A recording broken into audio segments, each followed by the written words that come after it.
Assalamualaikum warahmatullahi wabarakatuh. Alhamdulillah wassalatu wassalamu ala rasulillah wa ala alihi wa sahbihi wa mawala. Amma ba'du. Hadirin wa hadirat rahimakumullah. Pertama-tama marilah kita panjatkan puja dan puji syukur kehadirat Allah Subhanahu wa taala, yang dimana pada kesempatan kali ini kita dapat berkumpul dalam keadaan sehat walafiat. Amin ya rabbal alamin. Juga tak lupa salawat serta salam kepada junjungan kita, yaitu Nabi bana wa nabiyana Muhammad sallallahu alaihi wasallam. Izinkanlah saya berdiri di sini untuk menyampaikan ceramah yang bertemakan tentang keutamaan seorang yang berilmu. Keutamaan seorang yang berilmu pernah dijelaskan oleh Nabi Muhammad dalam hadisnya yang berbunyi, barang siapa yang mencari ilmu, maka Allah akan tuntun ke dalam surganya dan akan diletakkan sayap-sayap oleh para malaikat, serta dimohonkan ampunan oleh makhluk yang berada di bumi, di langit, bahkan yang berada di air. Keutamaan seorang yang berilmu lebih tinggi dibandingkan seorang ahli ibadah. Diibaratkan bagaikan laksana rembulan di antara para bintang-bintang. Para ulama adalah para pewaris Nabi, dikarenakan para Nabi tidak pernah mewariskan dinar dan dirham. Maka sesungguhnya siapapun yang mengambil itu, ia mengambil yang banyak. Hadis riwayat Tirmizi. Saudaraku, dari hadis tersebut kita mengetahui pentingnya untuk mencari ilmu. Malaikat senantiasa mencintai orang yang mencari ilmu dan akan diberikan penghormatan serta kemuliaan. Juga dimohonkan ampunan oleh makhluk yang berada di bumi, dikarenakan tangan dan lisannya penuh dengan ilmu. Keutamaan seorang yang berilmu lebih tinggi dibandingkan ahli ibadah. Mengapa? Itu dikarenakan seorang ahli ibadah mengisi dirinya sendiri oleh hal-hal yang bermanfaat seperti ibadah-ibadah tersebut. Tetapi orang yang berilmu mengisi hidupnya dengan ilmu-ilmu juga akan memberikan cahaya terhadap orang-orang di sekitarnya. Hadirin wa hadirat rahimakumullah. Para nabi tidak mewariskan harta dan benda dikarenakan sewaktu-waktu akan lapuk ataupun hancur. Justru sebaliknya, para nabi mewariskan ilmu dikarenakan ilmu tidak akan hancur serta tidak dapat dimakan oleh waktu. Ilmu-ilmu tersebut dapat kita temukan di dalam kitab-kitab ilmu yang dibuat oleh para ulama ratusan tahun yang lalu. Ilmu yang terdapat di dalam kitab tersebut memberikan kebermanfaatan.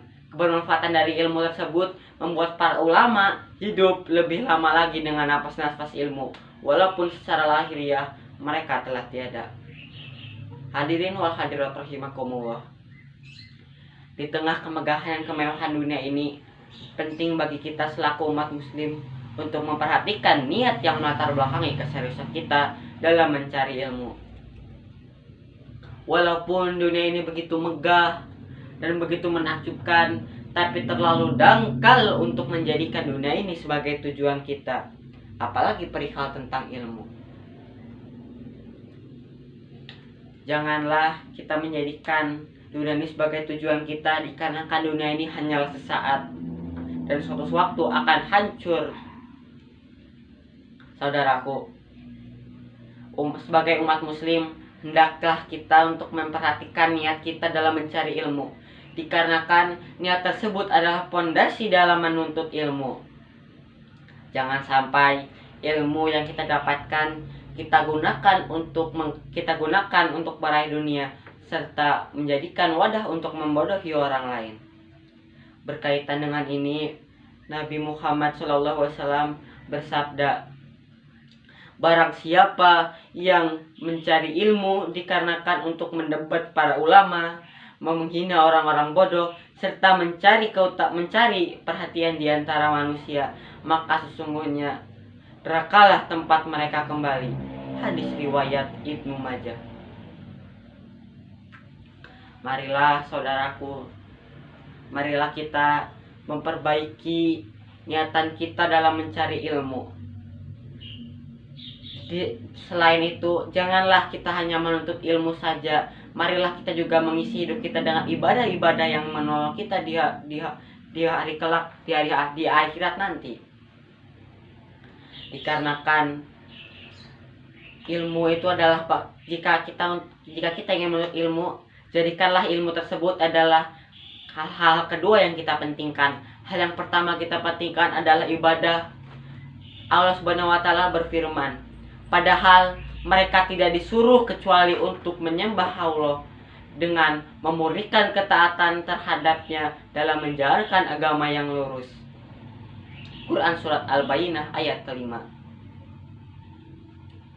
Allah Subhanahu wa taala juga berfirman, janganlah engkau sembah selain Allah, dikarenakan tiada Tuhan yang berhak disembah selain Allah. Segala sesuatu pasti akan hancur kecuali Allah Subhanahu wa taala, dan hanya kepadanya lah kamu dikembalikan. Hadis Quran surat Al-Qasas ayat 88. Hadirin wal hadirat rahimakumullah. Kesimpulan yang kita dapatkan adalah sebagai umat muslim wajib bagi kita untuk menuntut ilmu, dan kita juga perlu memperhatikan sesungguhnya apa tujuan kita dalam menuntut ilmu. Apakah untuk memiliki kekayaan, kepopuleran, atau bahkan kekuasaan?